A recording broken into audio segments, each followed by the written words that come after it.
Good.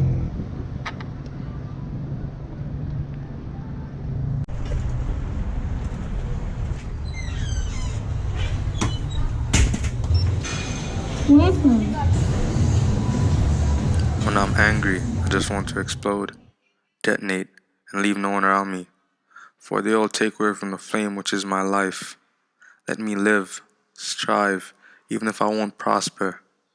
My brain is half full with the worry and stress of you all, and half empty with that which should be my life. I'm tired.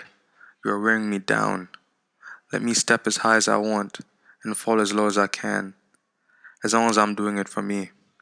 The urge to do it as to make you happy is gone. I want to feel good, but this stance isn't helping.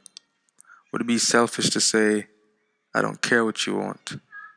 Would it be disrespectful to say, fuck you, and actually mean it?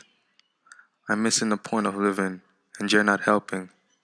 Take a step back from my life and let me mess around with the driver's wheel. For once.